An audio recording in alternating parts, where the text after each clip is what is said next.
This episode is powered by Total Roofing and Construction. TRC is family owned, community driven, and real straight shooters. If your roof needs help, Total Roofing and Construction has you covered, literally.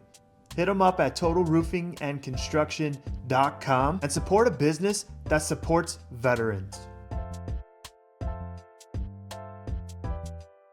Welcome to the JMach Experience. Today I'd like to introduce Dan Sachkowsky. What's up, man? Welcome to the show, dude. Appreciate the invite. I appreciate you coming on. Let's just dive right into it. How are you doing today? I'm well. How are you? Well, now that you lied to me, how are you really doing today? I'm good. Except for this irritation in my eye. Outside of that, life is really good. When you have a little irritation, big or small, what do you use to help keep that out of mind and stay on target, stay focused what you got to do for the day? Well, I think at the end of the day, let's just backtrack here to me flying out to Arizona. So Monday evening, I get on a flight. I get to the airport around 7 o'clock. I'm supposed to take off 8:45. We take off 10:40. Sit on the runway. We don't take off 10:40. I'm on a plane. We're supposed to leave at 10:40. We sit on the runway for another hour and 20 minutes. Checking in my rental car. I'm going to have a problem. Rental car is going to be closed by the time I get there. Yeah. Says we're going to arrive at 1. By the time we arrive, it's 2:45. By the time that AirTran takes you over and you stop at 15 stops before you get there, it's now 3:30. I'm like, all right, rental car is shot. Where am I going? I've got a couple of podcasts to hit up in the morning. What am I going to do? So I just kind of sat down in a chair. There was nobody else there. And I said, you know what? Take this time to rest. Whereas most people would have panicked, got stressed about it, freaked out about it. There's nothing we can do.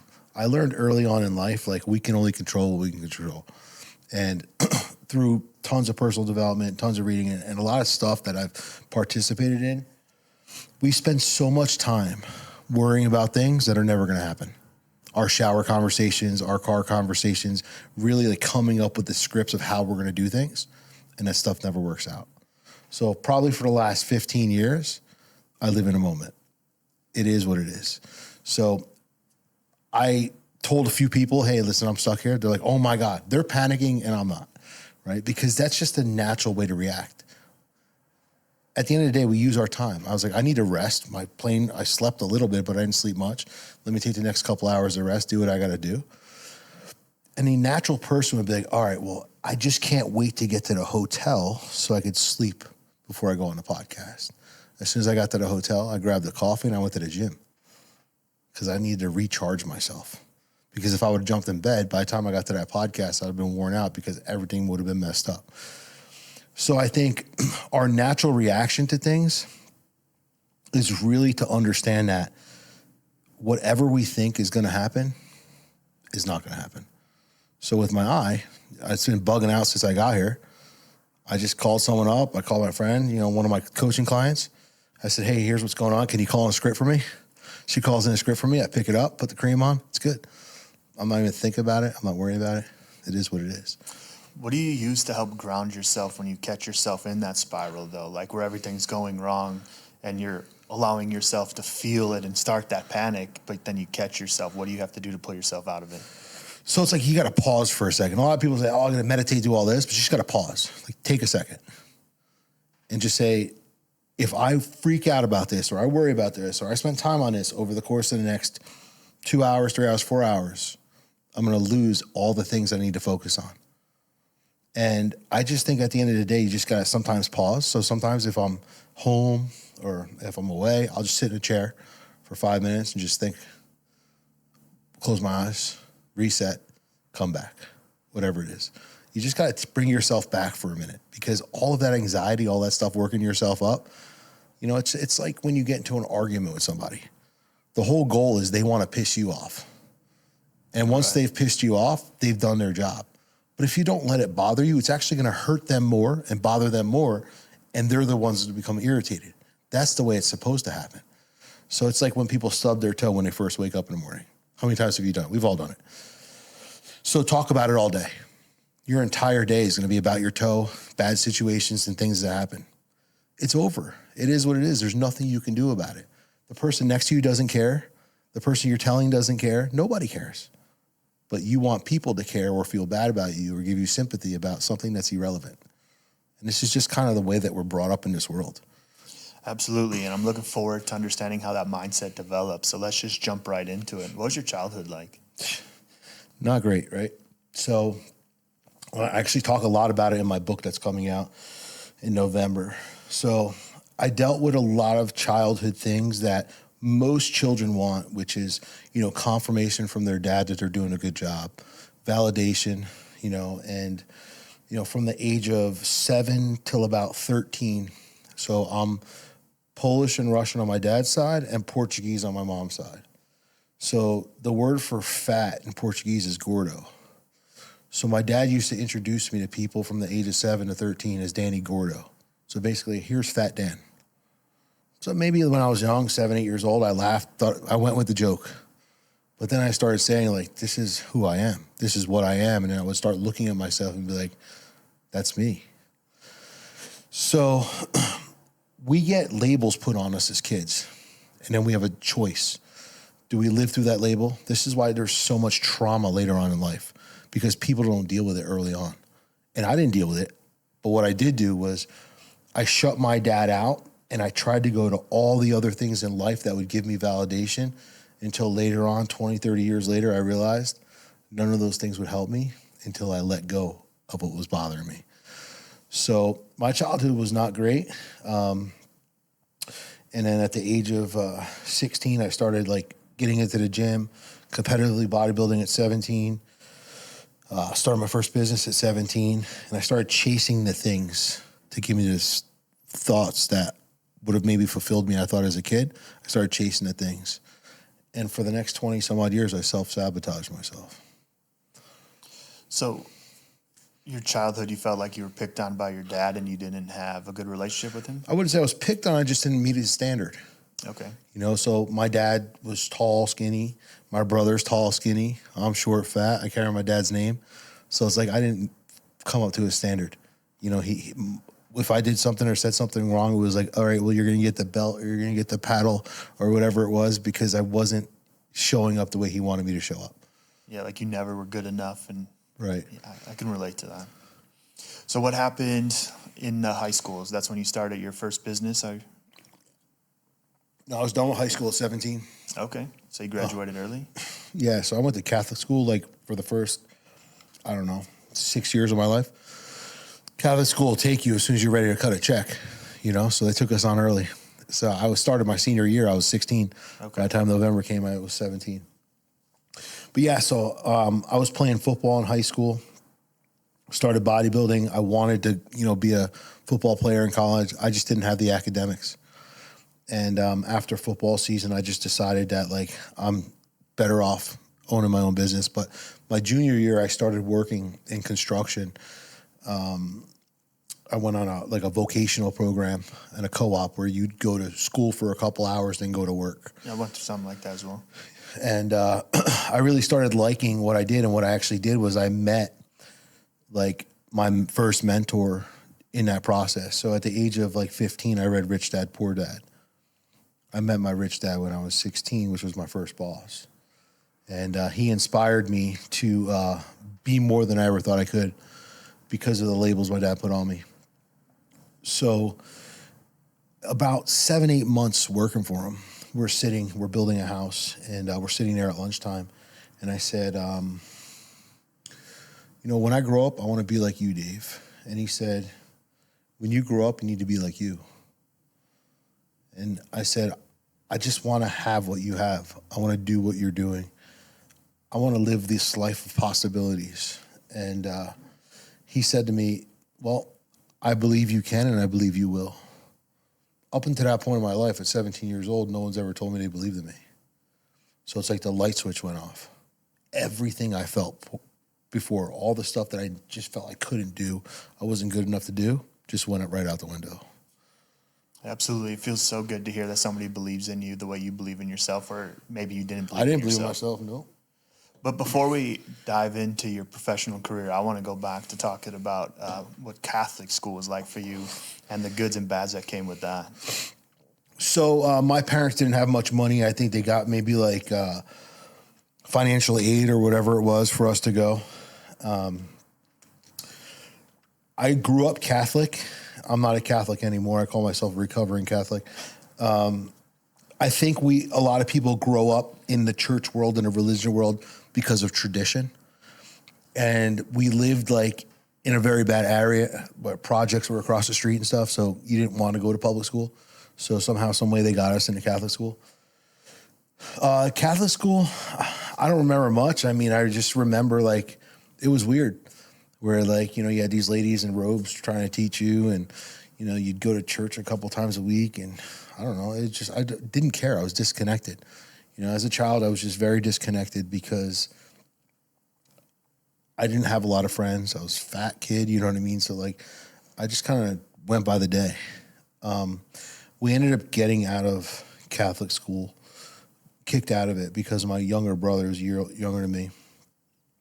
A nun, he was sleeping during class and a nun like picked him up and he threw her, like tossed her. And we ended up getting kicked out. So what happened was my dad ended up using my grandmother, which lived a few towns away's address, and we started going to school there. So we'd live there on a Monday through Friday at my grandmother's house and then go home to my mom on the weekends. And that was cool. Public school was cool, like walking to school, doing stuff like that. But, you know, it's still hard getting friends because I didn't have a lot of confidence in myself. So school was tough for me until we moved to the suburbs when I was 14. And I stopped listening to my dad and I started seeing possibility and I started seeing a different light and a different way of living. And what was that different way of living? Well, when you move to the suburbs, you come out of kind of like the project in the city area. You start seeing people where they've got two nice cars in the driveway. They sit down and have, you know, family dinners. You know, father and mother are supportive and talking to each other. My parents were so disconnected. We ended up moving to the suburbs with my grandparents and my uncle moved in with us.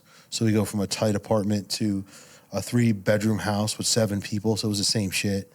And, you know, just starting to have friends on the block, but seeing different things, batting cages in backyards, big pools in backyards, basketball courts in backyards. Like, never saw that shit. I'd go to a basketball court in the hood. You ain't touching a basketball, you're white boy. You know what I mean? You just sit there and watch. So I just saw a different way of living. And I just really realized that my parents, I wouldn't say my mom worked 2 jobs hard trying to support us for a long time. I would say my dad was very compromised with his ability and belief in himself. And that like really fell into the way that we lived. Okay. So then you graduate high school and what's next for you? Started my company when I was 17, right out of high school. And what did you learn from starting that company out of high school? I learned I had no business doing business. But ignorance on fire creates some great opportunities. I wasn't willing to, I had a job for 3 days. Besides that time I was working with that guy, Dave.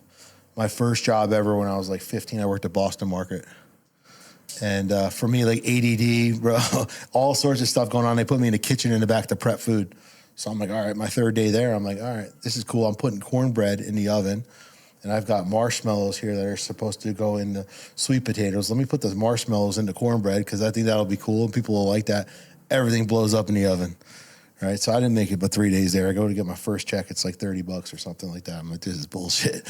So I started my first company just because Dave told me he believed in me. And just because I knew like even through school, I didn't listen to teachers. I was so disconnected. And at this time, I was working out. I had confidence in myself. I was looking good. I was all jacked up at 17, 18 years old. And I just went around knocking on doors. Hey, you want a front door? You need some windows changed? You want to build get a deck built? I'm, doing work in the area. I lived in the neighborhood. They probably remembered me from, but whatever. It was my dad's business, I said. And I'm just out here selling for him. But it was my business. And, I got a little job here, a little job there. And then all of a sudden started taking off. What did you learn from all that? Like all the little jobs here and there and then out there hustling. What did that teach you at that age? So what I learned is that every little thing then turns into something bigger. And I learned patience. When you have a traditional job and you're just maybe not making enough money, people get stressed out, aggravated. I'm worth more. We're all worth more. If we have a job, you're always worth more than what you're getting paid. That's the whole point of you working for somebody, you know, and until you realize what your value is and you believe in yourself enough to go do it yourself, you're always going to be getting underpaid for the value that you bring to the market. I can't say everybody, we know that there's a lot of people who show up to work and don't work, but people who are super skilled and just maybe scared to go out and do their own thing, of course they're going to get underpaid wage for their skill. So for me, I just knew like I had to sell cheap to get busy and learn. I had no idea what I was doing. I just figured it out. When I worked with Dave for 2 years, I just literally like wrote a notebook down and everything that we did that day, I remembered and put it in kind of this journal on how to do it. So if we were installing windows, I wrote it down and I went to go install windows in this new job. I had to open up the book and see how do you do this? What was the measurement again? How much bigger was the opening? And all this kind of stuff I remembered. And I just kind of like created my own cheat code. But what I learned was people were hiring me. And the reason why they were hiring me wasn't because I was selling them, it was because I was offering them a solution. And when you have solutions for people, that's what they want to hear. So throughout the last 30 some odd years in business, 20 years, the worst people in business are salespeople. The best people in business sell solutions. So at a young age, I was selling a solution. And I started watching it work and work and work and work.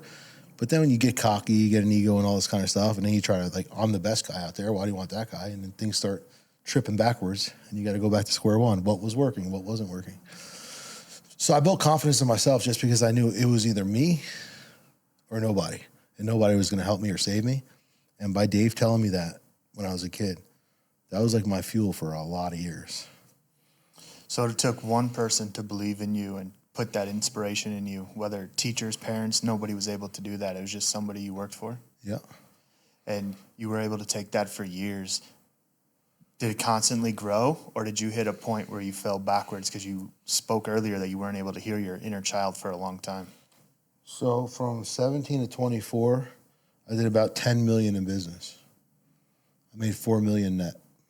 At 24 years old, I was living in a 5,000 square foot house. My neighbors' kids were older than me. I had one son by then. I had a couple Escalades in the driveway. That's when Escalades first came out. S55 AMG, I had it all because I was wealthy in my mind. In that time and era of like the early 2000s, what were we watching? MTV Cribs? Yeah. Lifestyles of the Rich and Famous? That's what wealth was. That's what everyone literally placed wealth on. So I'm like, I got the house, I got the car, I got it all. Then the economy crashes in 2007. I don't think the economy put people out of business. It put me out of business, but it wasn't the economy, it was my discipline and my respect of money. I didn't respect money. I was making it and making it and making it from the young start all the way up. It just kept getting better. And I wasn't prepared for the downfall. So what I learned at that time was when preparation meets opportunity, that's where success lives. But I wasn't prepared for the opportunity of change. So many people become wealthy in the downturn. I had no idea how to prepare myself because I wasn't financially educated. So what would you now teach the little Dan then? So everyone always says, if you can go back, what's one thing that you would have done? I went bankrupt at 24. Would you not go bankrupt? I was like, nah, it was fine. I used the legal system the way it allowed me to. But the one thing I would have done differently was I would have asked for help. So if we turn this back to when I was 16 years old and Dave said he believed in me, and then 17 years old telling Dave I'm going to start my own business, Dave said something after that. Excited and happy, but nervous at the same time when I told him that. He said, you're not ready. But you just told me you believed in me. I do, but you're not ready. The not ready part didn't register because I had the fuel I needed. My tank was full, so I wasn't listening. We know it all at that age anyway, so. Yeah. I got a 21-year-old kid and a 20-year-old. They know it all. You have no idea, Dad. Okay, I have no idea. You know? For sure. So what would you have changed? Or what would you have taught yourself? I would have asked for help. What does asking for help look like for you? I would have maybe asked Dave to mentor me through it, or maybe told Dave, hey, if I get some work, could we do it together and I could work my way up, or teach me about financial responsibility. I just had cash coming in. Back then people were paying cash. Money was there. I had no idea. I was just spending it because when you're making it's like a drug dealer. When you're making this kind of money, dude, you're just blowing it because you're like, oh, it just keeps coming and coming and coming. What am I going to do with it? There comes a point in life where you got stacked cash in a safe. You're like, all right, well, it doesn't go any higher. Just start spending it. That's kind of where I was. So I would have asked for the understanding of how to run a business versus just have a business. Makes sense. Because sometimes asking for help seems overwhelming because you're asking for help, but you're not asking the right way or for the right things. Well, it's ego and pride. Absolutely. You're making money hand over fist. What are you going to tell me? How much money are you making? Yeah. So that was kind of the attitude I had. If you're not making what I want to make, you have nothing to tell me. You have nothing to learn from them. Nope. And then you said you went bankrupt. How did that affect your mental health? So if I didn't have a child by then, I probably would have went off the deep end. But here's what happened.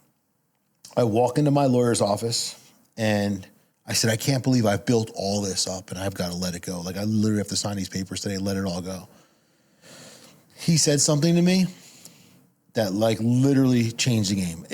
Someone always tells me something that either is going to be positive for my life or negative for my life.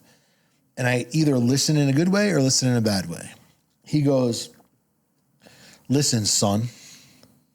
Guy's 50 some odd years old. I'm 20 something. He's like, listen, son. You did it once at a young age. You've done more than I've seen most grown men ever be able to do. You know how to do it. What you're losing is nothing. You still have it all. You have yourself and you have your family and you have your ability. Nobody took away your ability. Go out there and do it again. Okay. So that was the first thing I heard. Then I go home, open the front door. My son comes running up to me at a young age with his arms open just because he was so excited I was there. So all the pain I felt driving home was erased the minute I opened the front door because prior to that day, I never built with purpose. My purpose was right there and my legacy was right there. I thought I just lost my legacy, but what I lost was the discipline I never had. I want to dig deeper into this only because I know finances is a huge struggle in the world, especially in the veteran community and that. But I don't want to push people to oh yeah, just go run out. Bankruptcy is going to save you, right? No. But I want to be able to teach people that it is okay to be on the top, fall all the way down or fall down to whatever level, and you could still get back up and keep moving forward. And I just want to continue to dive into that mindset that you had to put yourself in to get yourself out of the bankruptcy and back into it. So I didn't know what I was going to do. My son's mother at the time, I wasn't married yet. My kid's mother at the time had a great job. She's making $100,000 a year. So we had a nanny raising our kids. We had to fire the nanny and I became the nanny. So I was like a stay-at-home dad at a young age. But that only lasts so long because she wasn't happy with me. Why do I have to go out and do all this stuff and you're not doing it? So short after that, I kept getting a couple of my friends that were in construction calling me up and offering me opportunity. So I go really deep in a lot of this because the story of childhood really broke me down. And then this story, with Dave and then owning my business really messed me up and it kept going. And my book that's coming out is called Falling Your Way Uphill. And I've got 9 times that God checked me in my life up until a couple of years ago. And so many situations happen. And the whole purpose of my book is to stay on this and say, listen, we all are going to go through things in life. But if we don't grow through them, we don't learn from them, and we don't keep pushing, who suffers? Too many people in this world, dude, I grew up with nothing. Too many people in this world want people to feel bad for them. I learned at an early age of life, I was a fat kid. Nobody felt bad for me. It was a joke. If I need to take change in my life, it's got to come from me. So I took that personal responsibility. I went to the gym. I started bodybuilding. I started doing things. My family was financially strapped. If I was going to change the dynamic of my life, it had to be on me. So I learned a lot of things at a young age that most people don't learn because I used my childhood as leverage to become better. When I was like 14 years old, so we grew up in New Jersey, we're driving past Bon Jovi's house because he was from New Jersey. And I remember like asking my dad, like, what is that? Like these houses, I thought they were like stores. You know, you don't see stuff like that, like McMansions, like what's going on there? And he labeled, he goes, those are rich people, we'll never be rich. So that was my first endeavor, was to become rich. Told me I can't, I need to. So your spite for your dad was also your fuel in life. And you mentioned about having to heal your inner child. What did it take to start working on that? I didn't do that till like 20 years later because I made a lot of money, wasn't happy. Lost money, wasn't happy. Had kids, wasn't happy. Ended up getting married, wasn't happy. Doing all this stuff, just wasn't happy. Every time I thought that something would bring me happiness, I would self-sabotage myself. So I remember like the first time me and my ex-wife like went to counseling and did all this kind of stuff. I read this book by Gary Chapman. It's called The 5 Love Languages. That was terrible for me. Yeah. I'll tell you why. I think that book is great, but I think the principles in them aren't taught correctly because what happened was I learned that my love language were words of affirmation. So here's what I didn't read in that book. These are your love languages, but you can't live on them only. You've got to understand them and you've got to develop yourself to know that it's not always going to happen. For me, I read it like, oh, if you're not validating me and I'm not important, I need to move on. So the minute I felt not important from a woman, I'd go to another woman. Then I'd go to another woman because they all make you feel good in the beginning. And all of a sudden they got a problem and you want to kick them out and go find another one. Right. You know, so I just kept doing that. And then I would make money in business and I wouldn't be full. So years down the road, I'm like, all right, I built all these businesses. I did all this stuff. Why do I just still feel empty? And I had to do a lot of deep thinking and realize that like I'm trying to fill something, a void from something I never got as a kid. So what I had to do is call my dad and forgive him. And when I did that, dude, I felt like 20,000 pounds came off my shoulder. And what I really had to do at this time was start building for a reason. I said when I was 24, my son was now my purpose. And my kids are my purpose. But there's no legacy behind the purpose because I did like every other dad does. Goes out there to provide. I do it for my kids. I do it for my kids. What do my kids get? What was left? When I was tired, when I was frustrated, when I was aggravated. I'll talk to you in a minute. I'm busy over here. And I realized I was doing life the wrong way. My final check mark was 4 years ago. This August 3rd, be 4 years from the day I had a heart attack. Okay. Before we dive into that, I want to talk about how were you able to forgive your father? Because you could say those words, but how did you end up meaning them? Yeah, so it happened after a heart attack. So people don't realize one of the biggest strengths in life is forgiveness. And then when they do realize it, they don't realize the second half of that is that if you're going to forgive someone, if I'm going to forgive you, I've got to forgive you. I don't got to come and say, hey, I need you to forgive me and I need you to understand why I'm forgiving you. I don't care what happens on your side. I need to truly forgive you for whatever you've done and really mean it and process it regardless of how you react. So I remember like going into forgiving my dad. I knew what was going to happen. Said he's going to deny it. He's going to ignore it. It's all good. But Dan, you're not going into it for his reaction. You're going into it for your release. And as I was talking to him, he just kept interrupting me. I said, just listen to me. Just listen to me. I just had to get it out. And once I got it out, it's like I threw up all over the place and I just felt good because I was finally able to be heard, though I wasn't heard. And I got it all out. And I knew that even if I hung up this phone and he doesn't accept it and doesn't say, I'm sorry, my job is to forgive him. My job is not to get an I'm sorry or any kind of amount of anything on the other side of that. Did you go to therapy? Did you do any plant medicine or something? How were you able to get into that mindset to be able to forgive and accept what he responded to you with?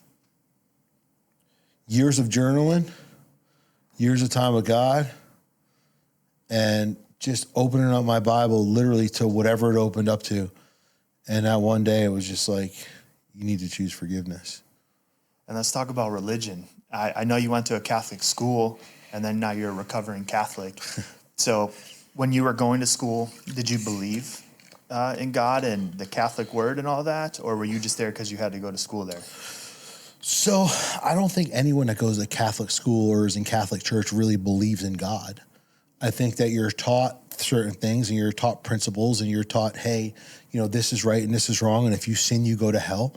And I don't think there's many priests who can actually translate the Bible to real life.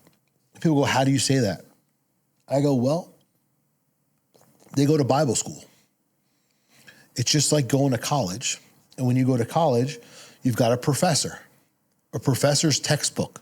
Bible school is textbook. Most professors don't profess. They don't practice what they're preaching. Most priests don't practice what they're preaching. They're textbook.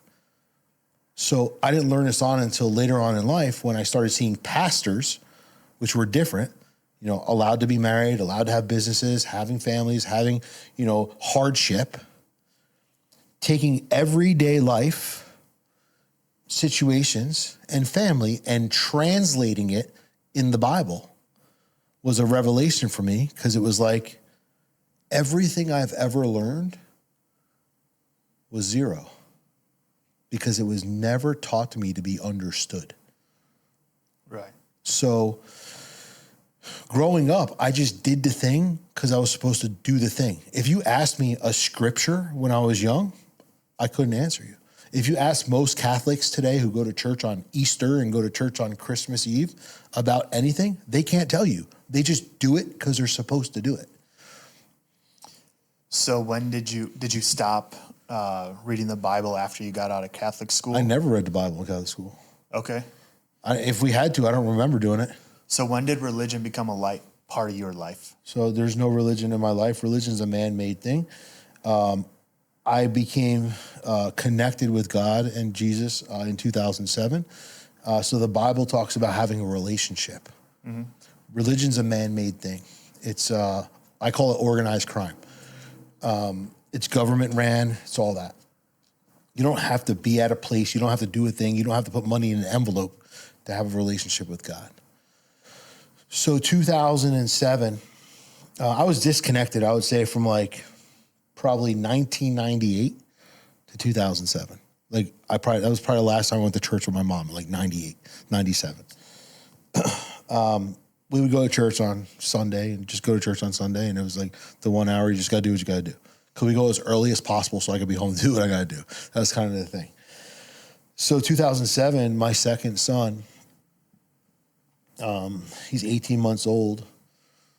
At this time, I'm not in construction anymore. I got involved in network marketing just to make ends meet. I said a couple of my friends that were in construction, were suffering. And guy calls me up. He's like, hey, how about you get paid every time the phone rings? I'm like, bro, what are you talking about? I thought he was on drugs. End up getting in this opportunity. Fast forward a year or so later, making tons of money. Again, ignorance on fire. I had no idea what I was doing, but I saw the money in the vehicle to save my family. Particularly one Saturday morning, I was going to a training event, which I was holding for my group.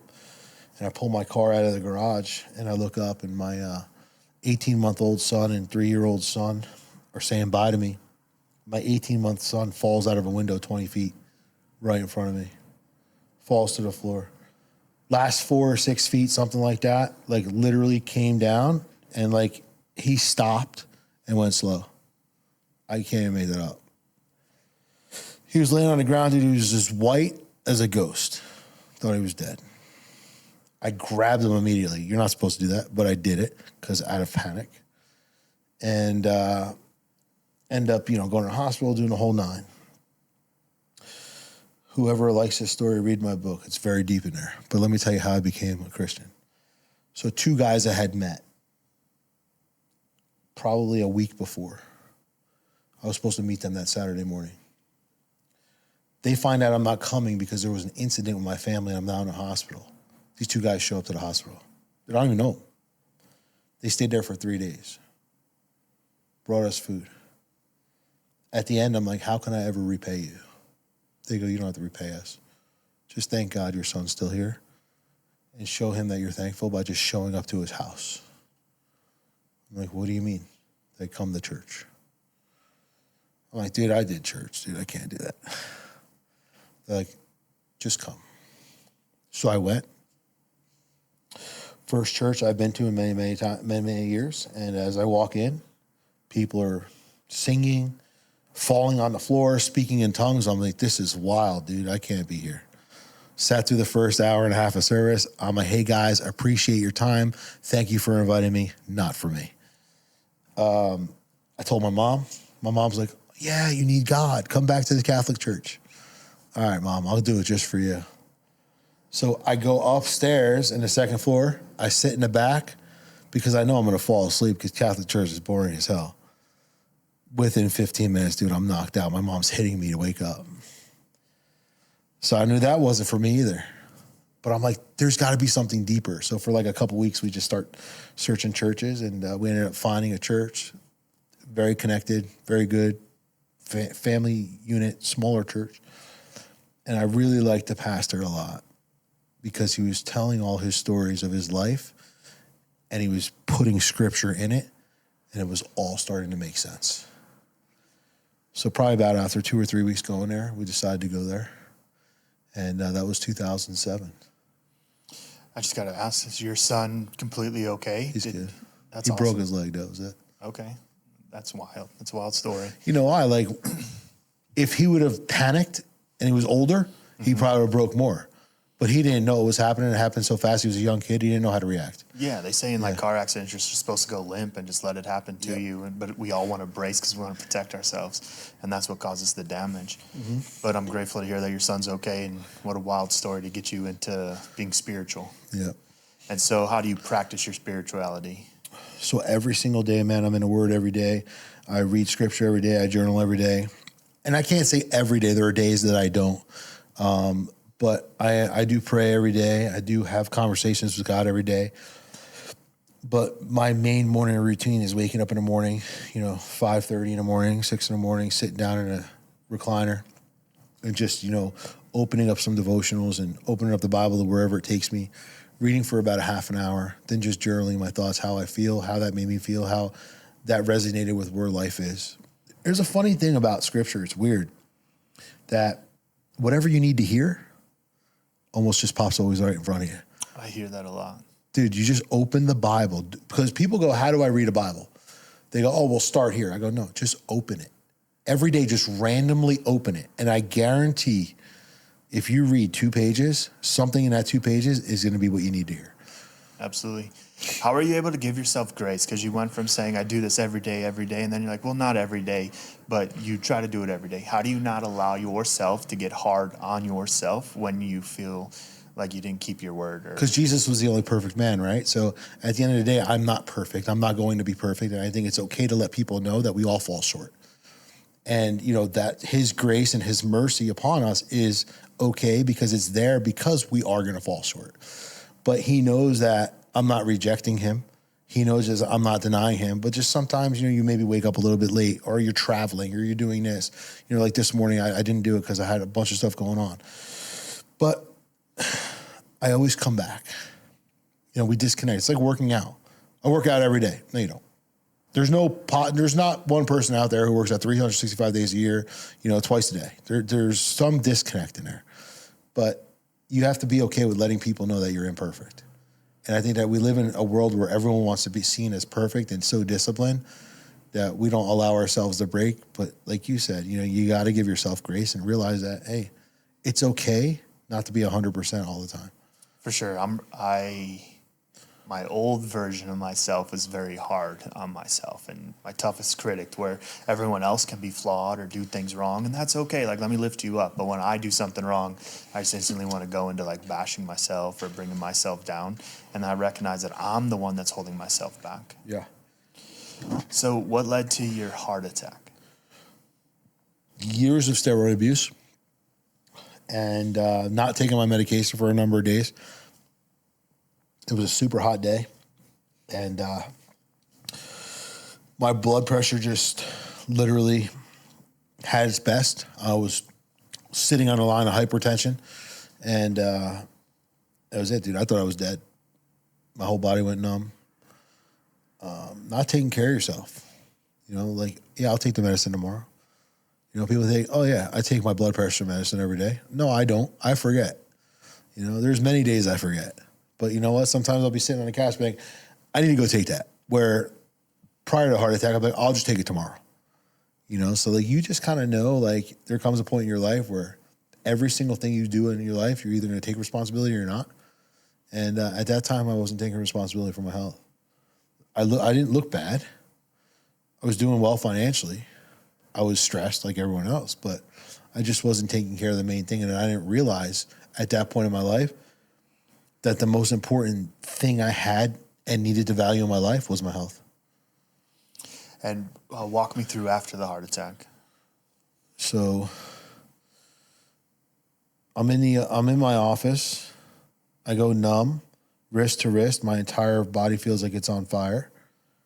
I am in the ambulance at this time, and I blacked out. I was texting my kids, like, sorry for not being the best that I can. My one son wasn't talking to me at this time for about a year and a half after my divorce. And I literally was just texting them, telling them I'm sorry I fell short and, you know, I love them and everything. And I just blacked out for a minute. And I wake up in the hospital. But between that time, I feel like I had a conversation with God. And I said, I'm not ready to go. I don't know. Like, all I want to do is just talk to my son. He doesn't talk to me. And you're taking me away. Like, this is not good. And God told me in that moment in my life, he's like, I don't know how many times I got to warn you. And I tell people this. I feel like God's got a little game out there. Like, how bad do you really want it? And he does check us. And it's either we connect or we stay disconnected. So I feel like he said, listen, I don't know how many times I got to tell you, but I've given you a gift. And if you don't share the gift, your gift holds no value. And I realized that was a gift of discipline and building structure. And I had made a ton of money, built businesses over the years. And my gift was being very structured in business and being disciplined in business. So my assignment was to go teach people how to build and operate proper business and really live the life that they should be, not being strapped to their business. And I wake up in a hospital with people standing over me, lights in front of me. That's all I remember. And how did you move forward after that heart attack? Well, I didn't listen. I had a striving business, and I had a sales guy who I did listen to my doctor. My doctor's like, look, you need to take about 6 months off. Like, don't stress. Like, what can you like let other people do that you shouldn't be doing?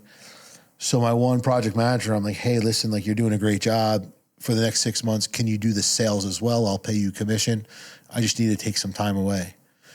So I gave him full responsibility of my business. And I just kind of backed off and just didn't do nothing. Went to the gym, like, tried to get better. And he started stealing from me.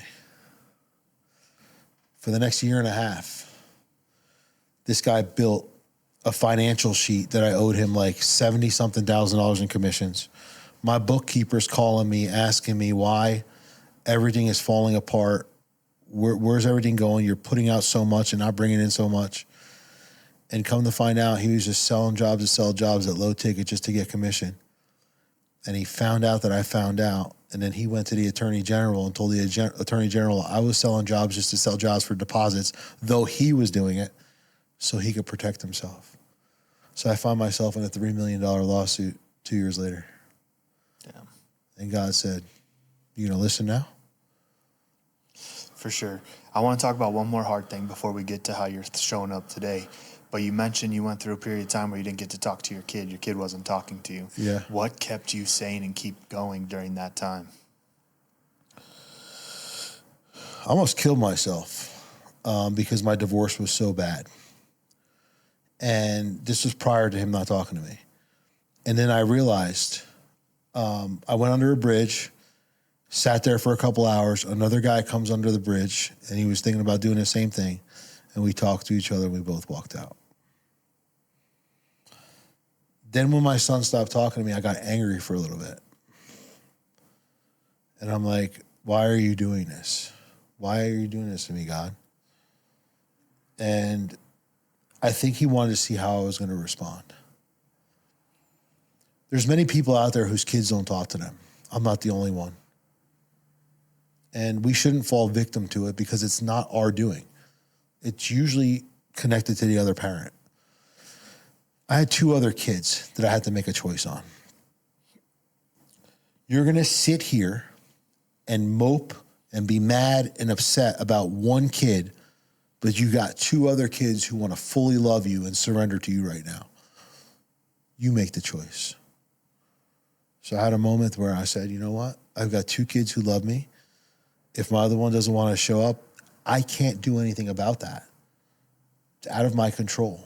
But what I can do is show love to the 2 that are here and still love on the one that's not. I texted him every day, what I thought about him, what he meant to me. 4 years in high school, I showed up to every single football game, didn't miss one. Imagine sitting at your kid's football game for 4 years, however many games that is, 50 some odd games. He doesn't look at you once. But you still show up.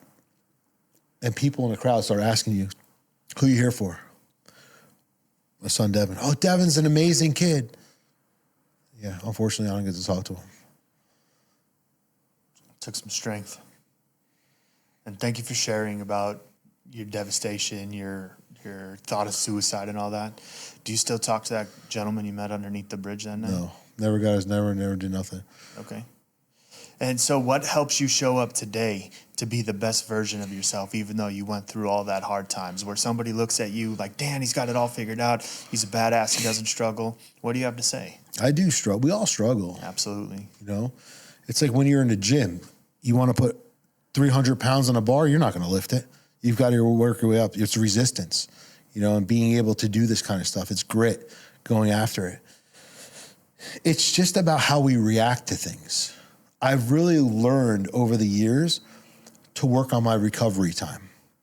So if there's something that maybe upset me for a week, how do I turn that into one day? If there's something that upsets me for a day, how do I turn that into 1 hour? And you just got to keep chopping it down.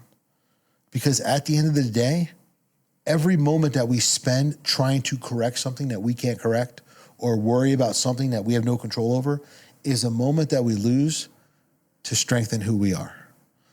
So I've just worked on this over time. There are days that I just, shut down and just say, you know what? I'm not going to do anything for the rest of the day. Take time to myself. I'm going to mow the lawn. I'm going to do whatever, just to get my head right. And I think it's super important to spend time with yourself and know who you are, because too many people are busy serving everybody else and they never put themselves first. So being selfish is my number one priority. I want to hit this one more time. I know you mentioned it multiple times, but what are part of your dailies that you have to do every day to show up the best version of yourself? First off, wake up in the morning with the intention to show up as best as you can today and not worry about what you didn't do yesterday. Number 2, I don't look at my phone for the first 2 hours of my day. When I wake up in the morning, I bring myself into the world. I don't let the world control me. Have my cup of coffee, have my 8 ounces of water, sit down, get set. Then I jump on the treadmill for 45 minutes, do fasted cardio, jump in the sauna. That's my time. I'm reading my devotionals in the sauna, so I'm kind of collapsing time. And then I just work out and I get myself ready. The problem is everyone is so reactive. And when you live in a reactive way, you can never react to how you need to react to change you because you're worried about everything else. So I make myself selfish. I put myself first. I wake up before everybody else. I do what I've got to do because I'm prepared for what the world's ready to give me the minute I turn my phone on, which is a couple hours after I've already entered into this day. Awesome. I love it. And you mentioned your book. Let's mention it one more time and how people can find you and the book. Yeah. So my book's called Falling Your Way Uphill. You can go to fallingyourwayuphill.com. The book's coming out in November. You can get on a pre-list to get notified when it does come out. And, I'm super excited. This book has been in the works since 2016. That's awesome. So I want to shout out Dr. Ken Smiley for making this conversation happen and connecting us together. Also, any saved rounds, anything I missed that you want to share or a positive message to the community? Yeah, well, what I would just say is we didn't really miss anything. There's so much. I mean, we could talk for hours. But what I would just say is whatever's going on in your life, it's going on in so many other people's lives. Imposter syndrome is a real thing. A lot of people think, why is this happening to me? So whatever's going on, instead of asking why, asking what is this doing to me? And see how effective things in your life that are either good or bad are looking to change you to the next version of who you're supposed to be. That's it. I love it. Well, thank you for being here and thanks for the time, brother. Appreciate it, man. Thank you. My pleasure.